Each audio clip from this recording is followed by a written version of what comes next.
talk about Iraq, tonight I basically want to do a few things. One, talk about very briefly why I did decide to go, and then talk about what's happening on the ground right now in Iraq, because specifically at this time we're in the midst of a pretty amazing propaganda campaign that is basically telling people, yeah, things are better in Iraq. Things are better. Even people are coming back to their homes in Baghdad and this sort of thing. And so I want to go into some greater detail about what specifically is happening on the ground in Iraq today and why the situation is where it is exactly. And I want to read a little bit from the book. I promise not to read to you too much, and I'll definitely be doing more talking. But especially with this audience, if I won't spend a lot of time talking about why the U.S. invaded Iraq. I imagine the common denominator in this audience is high enough that I don't need to spend too much time on that, particularly in light of the fact that we have this interesting phenomena happening in the United States today that generals, high-ranking generals, very high-ranking generals that are now retiring, and I think there's about 7 or 8 now that have retired. It's kind of almost become like a trend or this kind of fatty thing to do for these high-ranking generals to retire and then become critical of the war or how the invasion was run or how the occupation is being run or of the Bush administration itself, as Ricardo Sanchez was doing just a couple of months ago. And it's interesting because these generals retire and then all of a sudden this phenomena happens and their testicles drop. And then they start lashing out, and they find this courage, and they start lashing out at the administration. And I always ask myself, well, if you really believe that so much, then why did you keep doing what you were doing before you retired? But anyway, that aside, the latest addition to the newfound testicle club is former CENTCOM Commander General John Abizaid. He's now part of the Hoover Institute, otherwise known as a very conservative think tank. It's Stanford University. It's also referred to as Bush's Brain Trust. And so, big shocker, John Abizaid has a gig with Hoover Institute now. And he was speaking there at Stanford the middle of this past October about the Iraq War. And he said, quote, for anyone who's still in doubt what this war was about, "Of course it's about oil. We can't really deny that. We've treated the Arab world as a collection of big gas stations. Our message to them is, guys, keep your pumps open, price is low, be nice to the Israelis, and you can do whatever you want out back." And then a little bit later, on October 31st, when he was speaking at Carnegie Mellon University, Abizaid told the audience that it may well be 50 years before the United States leaves the Middle East, in case there's any doubt. But I do want to back up and take us back to really the launching of the PR campaign to sell the Iraq War idea to the American public and to the rest of the world.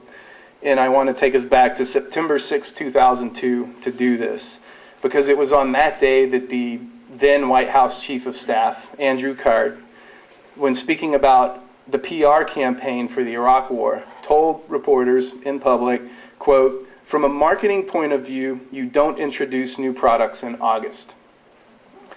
I didn't, with few exceptions, I didn't see much mainstream media ire raised about this statement at all. I mean, a White House Chief of Staff talking about a PR campaign and war in the same sentence.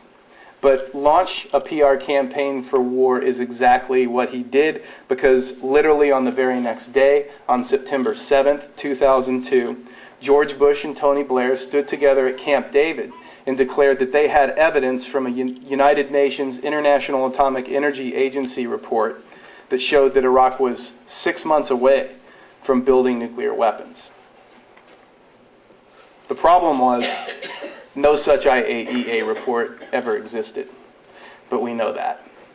But now I want to play a little trick. Just let's suspend reality for a moment and pretend that we had legitimate journalism in the establishment media, and we're back at September 7, 2002. So just pretend that all of the big newspapers, all of the big TV stations have legitimate journalists really doing their job, really digging for the facts, really holding the centers of power to account for the claims that they make and the things that they do.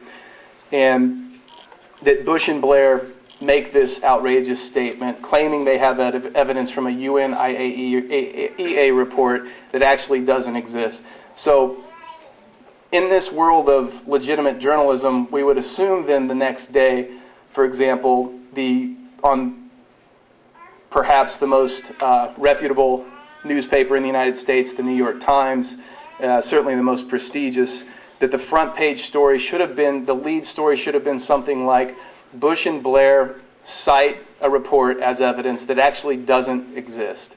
Something along these lines should have been the story, because I, as a mountain climber in Anchorage, Alaska, using the internet to read UN weapons inspectors' reports, Le Monde Diplomatique, The Independent, The Guardian, basically anything except U.S. mainstream media news, I knew when they said that it was bogus. And I would imagine that most of you in this room probably knew that too. But nevertheless, the very next day, instead, okay, so let's go back to reality. No legitimate journalism, with few exceptions, in the establishment media. And the very next day, on September 8, 2002, the lead story in the New York Times, co-authored by none other than Judith Miller and Michael Gordon of WMD notoriety. Michael Gordon, of course, still writing for the Times. And they proudly quoted their favorite source, anonymous Bush administration officials, as saying, quote, Iraq has stepped up its quest for nuclear weapons and has embarked on a worldwide hunt for materials to make an atomic bomb. And a little bit more about the way this propaganda system worked, and this has all come out now. This is not me breaking any new information. It's very well known, especially at least in journalism circles. But the way that this worked, for example, Judith Miller, very prominent journalist with the New York Times, has security clearance at the Pentagon. She's regularly going into the Pentagon, being fed this information by her anonymous Bush administration officials. She's coming back to the Times, writing this up. The story runs on September 8th. On literally the same day, Cheney goes on national television claiming Iraq is 6 months away from getting nuclear weapons. Look, even the New York Times is reporting this. And so it went over and over and over for months and months and months.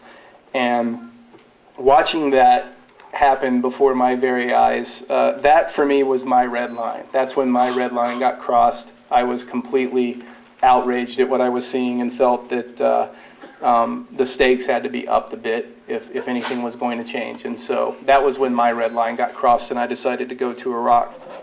And I would argue that the coverage is horrible. I mean, that's not journalism. That's what veteran journalist John Pilger describes as propaganda disguised as journalism. That's what that is. And I would argue that that trend has continued. It has not abated. Some people think maybe, well, it has abated because, you know, we are getting some idea from the mainstream media now that things are actually a little bit better in Iraq, or they are going bad, and there isn't enough reconstruction, and there are problems. But when we compare the catastrophic nature of the situation on the ground in Iraq today to the type of coverage it's getting, particularly right now, it's literally like you're watching two different stories. So, for example, if we, as I touched on earlier, if we look at the corporate media today and we look at how Iraq is being reported, and I assume that this is fairly similar in Canada,